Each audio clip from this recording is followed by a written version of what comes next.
something I've realized from watching movies last year and early this year is that I feel like in storytelling, when it comes to movies or even content, whether it's like food content, fitness content, um, you know, music, whether it's rap, pop, whatever, like I said, TV shows, movies, stuff like that, no matter what, if it's to entertain someone, there is still something really important missing.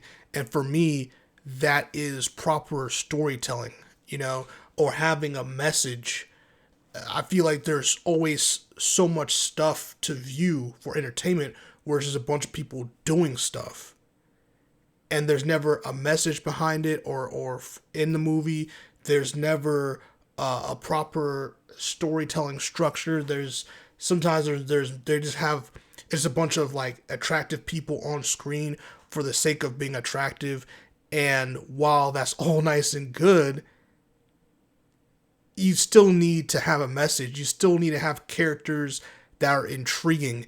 You still have to have some depth in what you're telling us for us to be interested, or else people are not going to be interested. And maybe having a bunch of hot people on screen, or a bunch of cool action set pieces, or really sick beat, or whatever the case may attract someone to watch it the first time. The problem is there's no share value, there's no replay value, there's nothing to it. There's no reason for someone to want other people to watch your stuff or to come back and watch more of your stuff.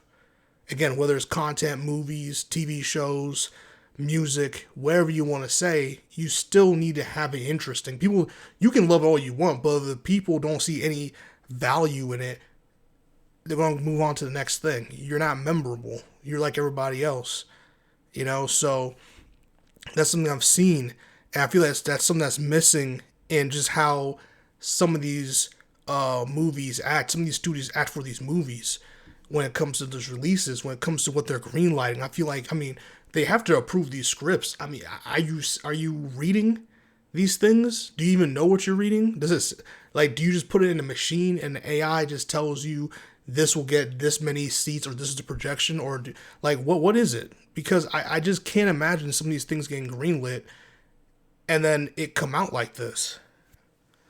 I really feel like people forget that there has to be some type of value, right? And I cannot stress this enough. It's not just movies. It's also in content creation. It's also in music. There's no, even in photography. Like when you're out and about and you're capturing something, a moment that's really beautiful, there is still something to that photo. There's something that's intriguing. It's not only just the leading lines or a beautiful subject. It's the best stuff is what's telling you something, or message, which is why, before digital memes on the internet, there were political cartoons. Political cartoons were the printed memes of the time, and political cartoons had a message. They mocked something, or they parodied something, and they were trying to tell you something, and that's what made it so funny, but also so real, and also create a conversation. And sometimes I feel like people are just doing stuff to chase being viral, or to be famous, or to attract or get money or do something, instead of putting the most important thing forward first, which is, let's make something good. Let's make something that I like. I meaning whoever you are as the creator, and let's try to execute that to the best of the ability, and let's tell a great story. That should always be first before anything else. For movies, it can be having first of all, having a great story, then having interesting characters, have depth to your story. What is the message you're trying to tell us through this film? Why are we watching this thing? That's the biggest thing. If someone's watching whatever you're making, or listening to whatever you're making, and they don't know the why, like, why am I listening to this? Why did you make this? They can't answer why you made this. Like, it's not good. It's not going to be memorable. I'm sorry. It's just not. There's so many pieces. Something that makes Kendrick so effective is that he has so much mess. But forget all his skill and technical skill aside, that makes him so good. When it comes down to it, his music provides substance. it demands replay. It makes people want to share because it's so good, because it's so interesting, because it grabs your attention. Many people make music, make films, make content that's really forgettable because there's not substance behind it. It's very paper thin. You really got to start caring. That stuff you have to really think, but you really have to start caring about what makes this thing you're making so interesting. Why should people stop their day to tune into what you're doing?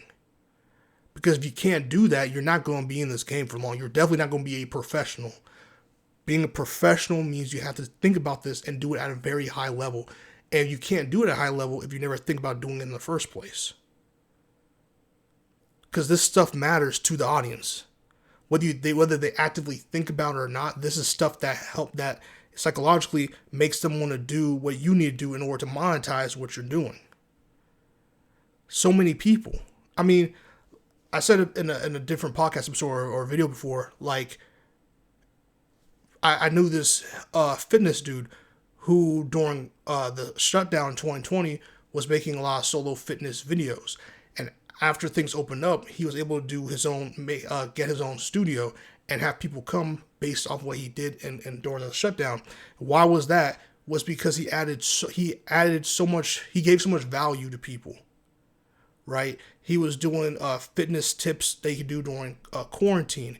He did nutrition tips that you can start implementing during quarantine. All these different, like, he made quarantine specific videos for fitness, but also like stuff to wait, like, how to change up your diet because, people were obviously Uber eating and all the other food and stuff like that, depending where you were. So a lot of people were just eating not really healthy.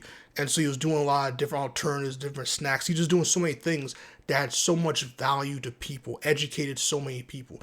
And not that your stuff has to always be educational, but it definitely has to have value to someone else or messaging behind it.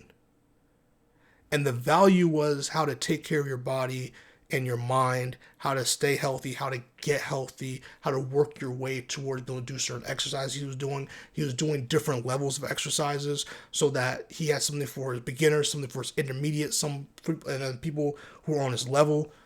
He had so much different value for so many different people while also keeping the messaging consistent and delivering it to people. And that's something you have to do, even if you're making short form content that's only 30 seconds. That 30 seconds better either educate or add a lot of value to someone, or they're not going to want to care about what the fuck you're talking about. That's just the truth. That's the amateur shit.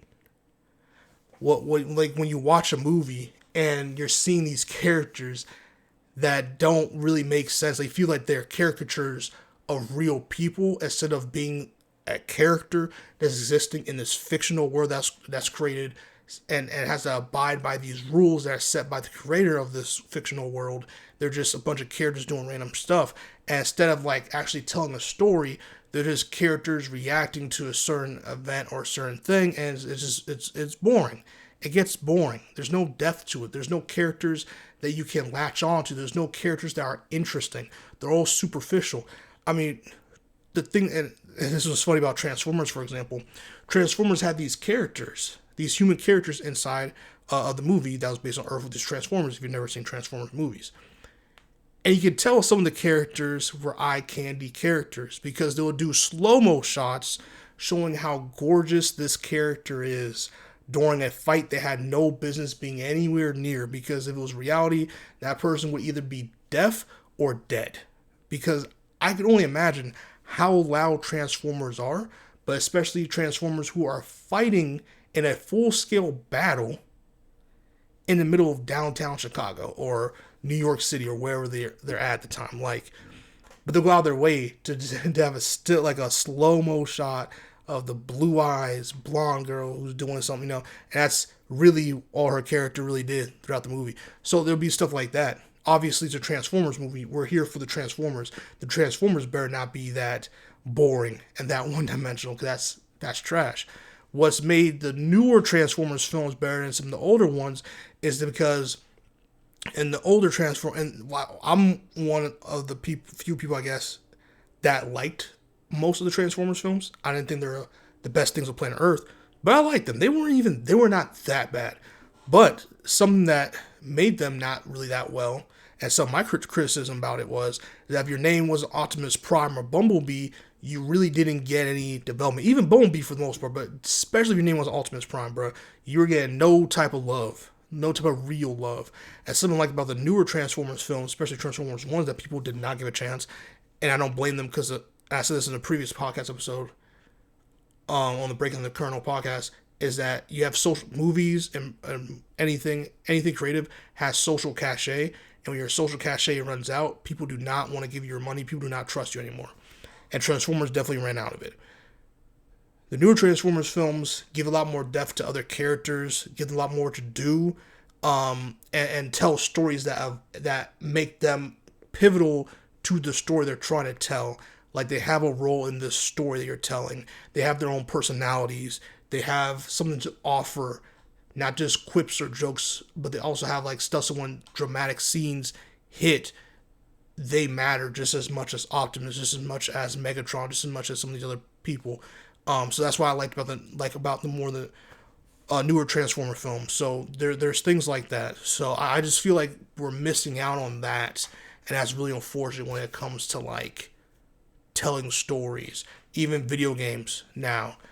So that's something that's so beautiful about the Last of Us video games is that it tells such a beautiful and compelling story with characters that feel like real people in a world that feel, even though it's a fictional post-apocalyptic world, it feels like something that could happen. And the characters in that world feel like real people that you see every other day when you're outside interacting with the world. And that's something that's really cool. And when you have these moments with these characters and you see these characters actually develop over time, you get something really beautiful, something really lasting. And sometimes that value doesn't have to be always to make you guys a better person, but sometimes it's just like, oh, I'm thinking. Oh, I'm weeping because of a sad scene. Oh, I'm laughing because this scene is so funny, or these characters funny, or that character interaction is funny. There's something that lasts. Because I always say, dialogue lasts longer than characters do. And that's the last thing I'll tell you. Dialogue matters way more than characters do, which is why I think audio is way more important than visuals. And I say that because think of how many times you've heard quotes, or think of how many times someone has said something really cool, but they don't know or don't remember which character it is. Or they misremember the character, but they definitely can quote, direct quote what that character said. And that's why I always say that dialogue stays and exists longer than the character does. It'll always be that. So many people at this point have heard the King Kong Ain't Got Shit on Me from Training Day. They don't even know the movie. Sometimes they don't know the character, but if you say King Kong Ain't Got Shit on Me, someone's gonna be like, I heard that somewhere before. Or, hey, that's something my friend says a lot. Or I heard that somewhere on the internet. That's why I always say dialogue will last a lot longer than characters do sometimes. Like, comment, subscribe, and share. Let me know your thoughts on how you feel about movies currently. What do you think movies are missing? Do you think it's storytelling? Do you think it's certain actors, certain actresses? Do you think it's the writing? Do you think it's back-end studio greed? Wherever you think, comment below, let me know. See y'all next one. Peace.